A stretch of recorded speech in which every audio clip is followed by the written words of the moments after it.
Tender commission से जुड़ा money laundering के मामले में ईडी ने आईएएस मनीष रंजन को तीसरा समन भेज आज पूछताछ के लिए बुलाया है। ईडी ने मनीष रंजन को प्रॉपर्टी के सारे डिटेल्स लेकर आने को कहा है। अब उनसे टेंडर कमीशन मामले में फिर से पूछताछ होने वाली है। 29 मई को ईडी ने मनीष रंजन से करीब 9 घंटे तक की पूछताछ और ईडी झारखंड के ग्रामीण विकास विभाग के पूर्व सचिव और फिलहाल राज्य में राजस्व सचिव के पद पर तैनात वरीय आईएएस अधिकारी मनीष रंजन, पूर्व मंत्री आलमगीर आलम के ओएसडी संजीव लाल समेत जहांगीर आलम की प्रॉपर्टी और इन्वेस्टमेंट की जानकारी इकट्ठा कर रही है। ईडी को अब तक यह जानकारी मिली है कि मनीष रंजन, उनकी पत्नी और पारिवारिक सदस्यों के नाम पर सिर्फ रांची जिला में 3 प्रॉपर्टी खरीदी गई है। मनीष रंजन, उनकी पत्नी और पारिवारिक सदस्यों के नाम पर जो संपत्ति खरीदी गई है वो फ्लैट और जमीन बताई गई। एक संपत्ति पिछले वर्ष ही खरीदी गई है जिसकी कीमत लाखों रुपए में आंकी गई है। दूसरी प्रॉपर्टी की बात करें तो उसकी कीमत लगभग कह सकते हैं कि 95 लाख रुपए से ज्यादा की बताई गई है। तो कहीं ना कहीं मनीष रंजन की जो मुश्किलें हैं वो बढ़ती हुई नजर आ रही है। उनके पारिवारिक ब्यौरा जो है उनकी संपत्ति का, ये निकालने की कोशिश ईडी ने की है और बताया गया है कि इसी साल मनीष रंजन ने 3 प्रॉपर्टीज खरीदी है और एक प्रॉपर्टी की कीमत तो लगभग 95 लाख रुपए है। और देखिए जिस तरीके से टेंडर कमीशन मामले में आईएएस मनीष रंजन से ईडी सवाल जवाब लगातार कर रही है। दूसरी बार समन जारी कर पूछताछ के लिए ईडी ऑफिस इन्हें बुलाया गया है। ईडी उनसे पूछताछ करने वाली है। संपत्ति से जुड़े दस्तावेजों के साथ बुलाया गया है। ईडी मनीष रंजन की प्रॉपर्टी और इन्वेस्टमेंट की जानकारी इकट्ठा कर रही है।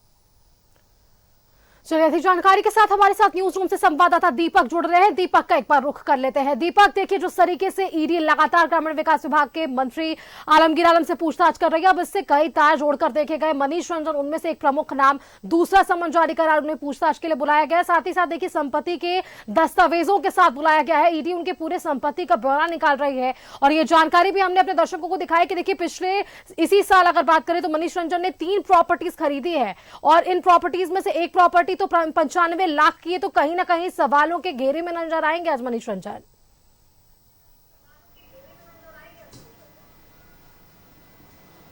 जी बिल्कुल, टेंडर कमीशन मामले में मंत्री आलमगीर आलम और उनके ओएसडी संजीव लाल और उनके नौकर जहांगीर आलम की गिरफ्तारी के बाद जो जांच की आंच है वो मनीष रंजन, जो ग्रामीण विकास विभाग के तत्कालीन सचिव रहे हैं, उन तक जा पहुंचा है।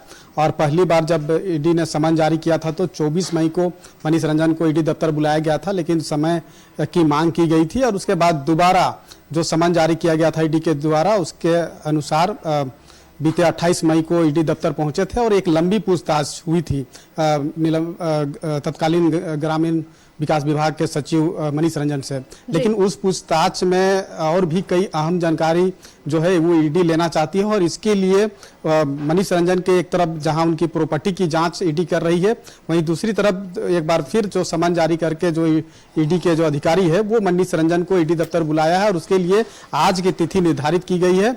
आज ग्रामीण विकास विभाग के तत्कालीन सचिव मनीष रंजन ईडी दफ्तर पहुंचेंगे और ईडी के द्वारा जो मनीष रंजन को जो कहा गया है कि वो अपनी प्रॉपर्टी उनके परिवार के द्वारा या उनके द्वारा जो भी अर्जित उनके नाम पे प्रॉपर्टी है उसका पूरा ब्यौरा लेकर के वो ईडी दफ्तर पहुंचे। तो अब देखना होगा कि मनीष रंजन जब ईडी दफ्तर पहुंचते हैं तो उनके द्वारा अर्जित की गई प्रॉपर्टी खरीदी गई या उनके परिवार के द्वारा जो प्रॉपर्टी खरीदी गई है तो उनका तमाम डिटेल लेकर के वो पहुंचते हैं और कितना जो पूछताछ में जो सवाल जवाब होगा उसका संतोषजनक जवाब दे पाते हैं। तो ये कहीं ना कहीं ईडी की जांच जो है वो लगातार बढ़ रही है और जैसे जैसे जांच आगे बढ़ रहा है जांच का दायरा भी बढ़ता जा रहा है। क्योंकि हमने देखा कि जिस तरीके से बीते 6 मई को ईडी ने एक बड़ी कार्रवाई की थी मंत्री आलमगीर आलम को एसडी संजीव लाल और उनके नौकर जहांगीर आलम के ठिकाने पे छापेमारी की थी।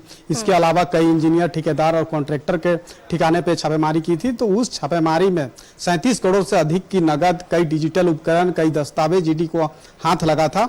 और उसके बाद ईडी की जो छापेमारी हुई थी और उसके बाद मंत्री आलमगीर आलम के एसडी संजीव लाल और उनके नौकर जहांगीर आलम को हिरासत में लेकर के गिरफ्तार किया गया और कई दिनों तक पूछताछ हुई।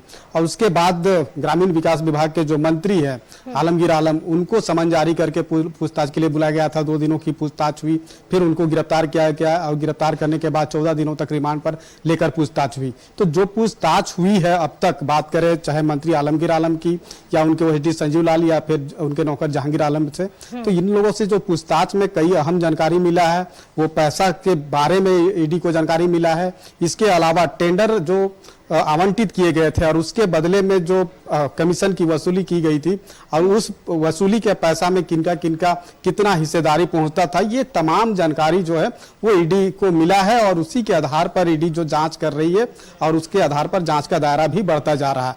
अब देखना होगा कि जब मनीष रंजन आज ईडी दफ्तर पहुंचते हैं तो कितना सवाल जवाब का संतोषजनक जवाब दे पाते हैं और कितने ऐसे प्रॉपर्टी खरीद रखे हैं जो ईडी को एक तरफ जांच में जो पता चला है और दूसरी तरफ जब आज वो प्रॉपर्टी से संबंधित दस्तावेज लेकर ईडी दफ्तर पहुंचते हैं तो कितने प्रॉपर्टी का जो है वो दस्तावेज पेश करते हैं और उसका जो है पूरा ब्यौरा दे पाते हैं। तो ये देखने वाली बात होगी जब आज ईडी दफ्तर मनीष रंजन पहुंचेंगे, तभी तमाम चीजें पूछताछ के बाद स्पष्ट होगी।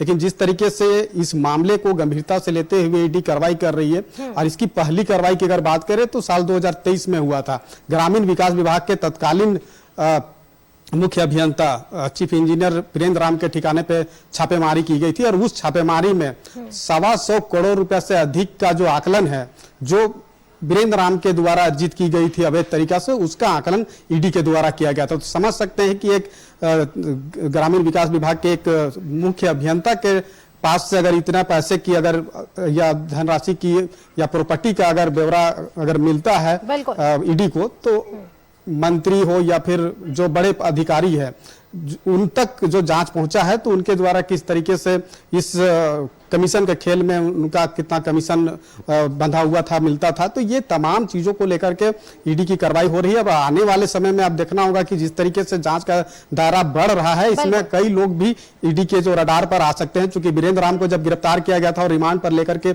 ईडी के अधिकारी के द्वारा पूछताछ की गई थी, उसी में ईडी को एक बहुत बड़ी जानकारी मिला था कि टेंडर कमीशन की जो वसूली होती थी उस पैसा का नीचे से लेकर के ऊपर तक के लोगों तक पहुंचता था। तो अभी कहीं ना कहीं वो चीजें देखने को मिल रहा है जो ईडी को जानकारी मिला था उस वक्त की कमीशन के खेल में सबकी इन्वॉल्वमेंट था। देखिए, शक का दायरा अगर लगातार बढ़ रहा है तो ईडी की जांच भी आगे बढ़ रही है और कई ऐसे लोगों से ईडी की पूछताछ भी जारी है और मनीष रंजन उनमें से एक प्रमुख नाम है जिन्हें आज दूसरा समन जारी कर वापस से पूछताछ के लिए बुलाया गया है। अब ये देखने वाली बात दीपक की वे पहुंचते हैं या नहीं, दस्तावेजों के साथ पहुंचते हैं या नहीं, क्या कुछ सवाल जवाब। फिलहाल के लिए आपका बहुत बहुत धन्यवाद दीपक, हमारे साथ जुड़ने के लिए और ये जानकारी हमारे दर्शकों के साथ साझा करने के लिए कि जिस तरीके से मनी लॉन्ड्रिंग के मामले में लगातार ईडी जो है वो पूछताछ कर रही है, ऐसे में और कौन कौन से लोग इसके जद के दायरे में आने वाले हैं।